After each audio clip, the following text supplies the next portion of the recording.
So you guys are like wild deer? We the hunters, bro.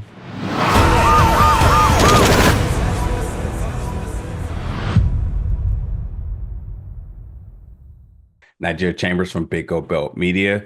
Marin and Amir, thank you so much for your time today. Congratulations on your new series, Dope Thief, coming to Apple TV Plus March 14th. How you two doing?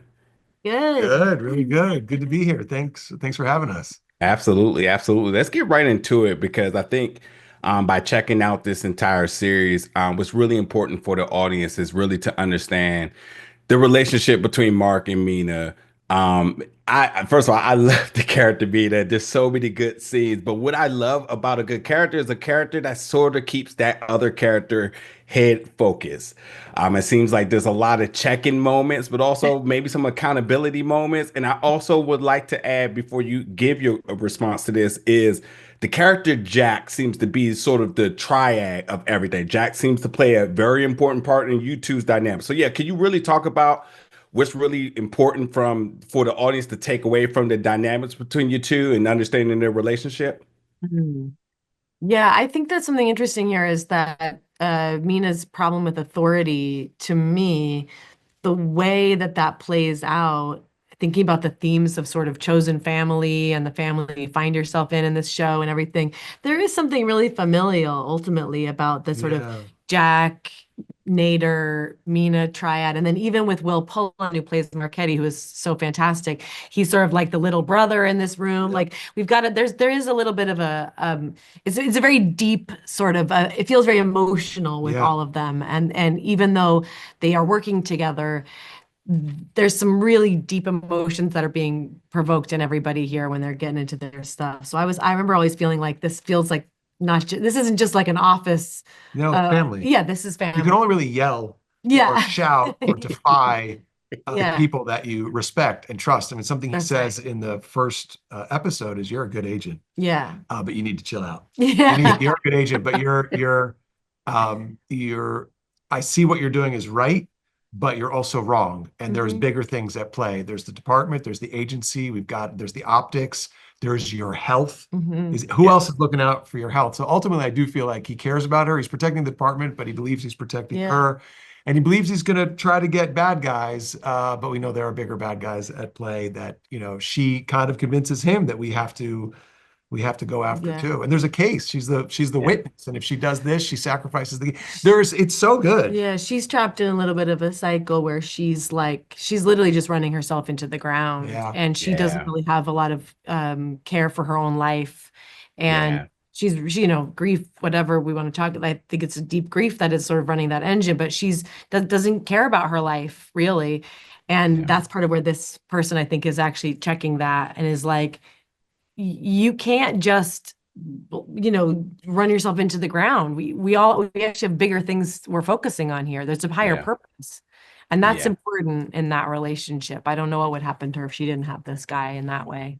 Don't tell I love that. I love that. Marin, coming back to you with Mina, man, I gotta tell you, as I said, there were so many. Matter of fact, for a moment, I didn't even think we were gonna have anything to talk about today because it was a very close call very early in the season. I know. I have to be careful, I guess, when people read this or hear this because they might not know what's gonna happen. Yeah. I was like, they set me up. I was like, what are we going to talk about? Like, looks like, but nonetheless, you'll see when you see folks episode 1. But look, so many great scenes. The Sarah Winslow moment, the call in the car, epic. The iPad scene, golden. I really want to talk about with like such a good balance of comedy, action, and thrill. Talk a little bit about how you was able to really bring that into your work with Mina, because the vocal training, the conditioning, and I know you have the background in narrating auto books, but this is a whole different type of beast here right now. So just talk about all the prep in terms of being able to balance all of that and deliver those epic moments. Yeah, I did work with a speech therapist who was amazing, who helped me figure out a way to kind of consistently create that vocal quality without hurting myself for real, even though I remember talking to her and she was like, you will have to take breaks. Like, massage your neck muscles because your neck is going to get strained, doing this. But I'm really glad that I had help to work with on that. But the thing I kept thinking about too is how isolated she was.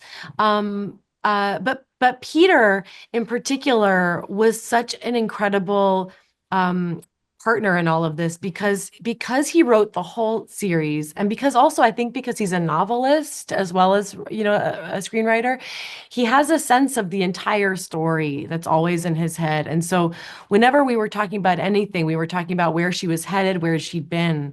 And to me, that sense of isolation and despair that's always under there, there's like a desperate quality to her, a sort of feral quality. She's living in this crazy place and she's totally isolated. She sort of doesn't fit in anywhere. She's been running, she's really been acting like she doesn't care what happens to her anymore. Her reason for living is gone.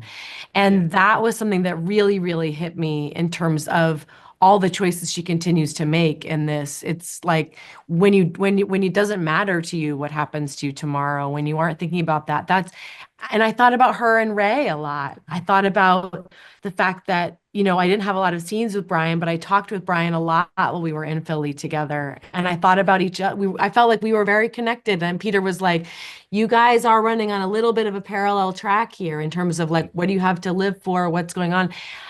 And thinking about the story being more about kind of somebody dealing with grief that feels bottomless and what you do in those places. And when you need to find something to live for, that's a really deep thing. So when we got to that scene in episode 5 with Winslow, that was right there for me. I mean, I never met that guy actually in real life. He was actually on the phone with me. He was back at base camp. And I never met him. It was really amazing. I just called him for real on a real phone. It was really, and I was just sitting in this really dark, crazy, cul-de-sac end of the road. And it was just right there for me. And the crew is so supportive and beautiful. And Marcella Said, who directed that episode, is exquisite. So it was I felt really held by the crew and the room and everything, but it felt like it was right there for me. It was a surprise. You're lucky when you have those times. Absolutely fantastic. Look, they're telling me to wrap up. Please show me your shirt. It's very important we see that really quick. Thank you very much for that. Dope Thief comes to Apple TV Plus March 14th. It's been an honor to talk to you both today. Thank you. Thank you so much. Thank you.